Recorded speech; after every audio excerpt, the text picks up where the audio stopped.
Goeiedag julle almal, welkom by week 3 van ons 4-week reeks Gebrokenheid na Herstel.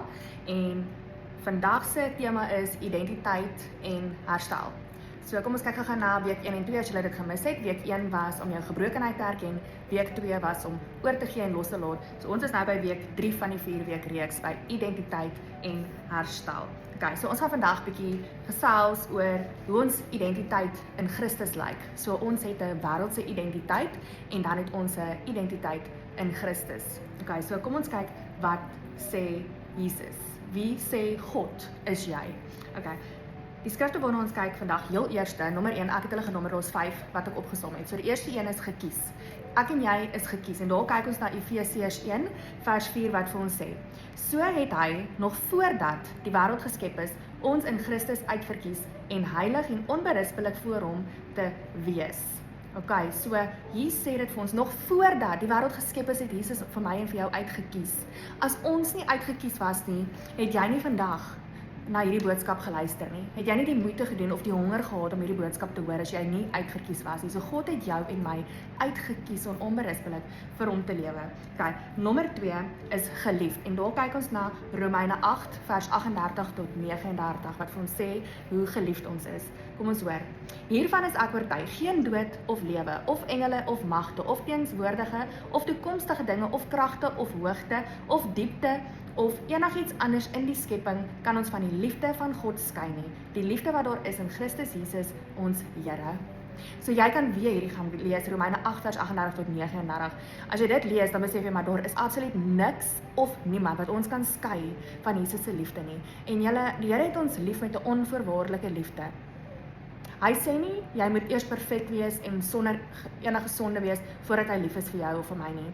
Hy is onvoorwaardelik lief vir ons, net soos wat ons is, op daai plek waar jy op hierdie oomblik is. Okay, nou kyk ons na nommer 3, en dit is vergewe, ons is vergewe, en daar kyk ons na Kolossense 1 vers 14, wat vir ons sê, deur die Seun het ons die verlossing verkry, die vergewing van ons sondes. So deur Jesus se afsterwe aan die kruis, vir ons sondes, het daar vergifnis vir ons gekom. Ons moet net daai vergifnis aanvaar, ons moet daai vergifnis vat as ons vir die Here vra om ons te vergewe.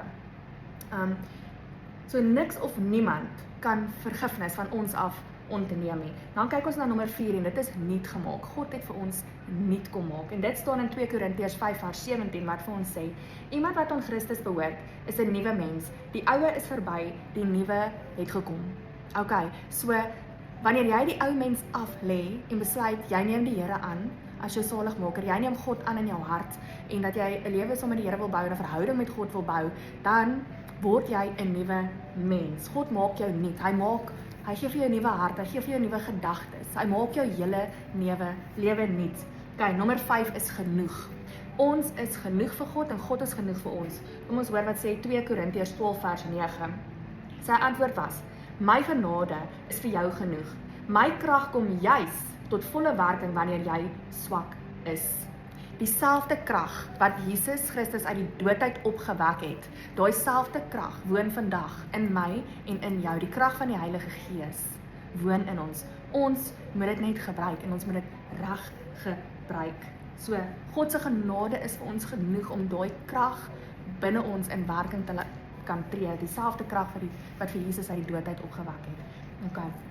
Dan wil ek die volgende prentjie vir jou skep en hierdie met julle deel vandag. So, as jy nou self vir jouself bedink dat ons is verwagtend, ons is swanger met Jesus, okay? En voordat 'n mens geboorte gee, kom daar geboortepyne, nê?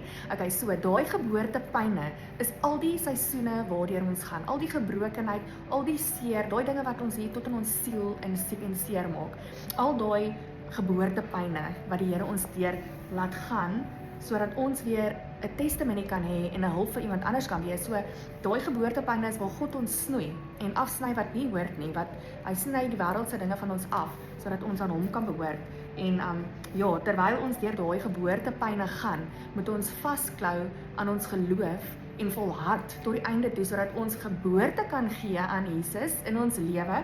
En wanneer ons kies om hierdie geboortepyne in geloof aan te vang, dan kan ons geboorte gee aan genesing, herstel en alles wat mooi en goed is wat saam met dit gaan wanneer ons in oorwinning stap saam met die Here. Okay, so Ons is geneig om onsself in mense, prestasies en opinies te soek en ons moet stop met dit, want dit is nie wie ons is nie. Ons wêreldse identiteit word bepaal deur jou naam en jou van, jou ouderdom, jou ID-nommer, wat se geslag jy is, dis jou wêreldse identiteit. Dit is nie jou identiteit in Christus wie jy werklik as vrou is nie, wie jy werklik geroep is om te wees nie.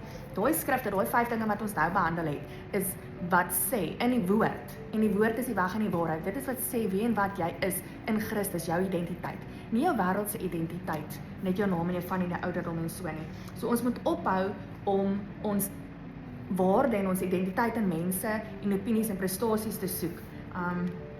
Ons moet ophou soek. Ons moet ophou soek in die wêreld en ons moet begin glo in wat God sê van ons. Okay, ek sien julle volgende week by week 4, waar ons ook dan afsluit met ons 4 week reeks. Okay, julle moet 'n wonderlike dag verder hê. Bye bye.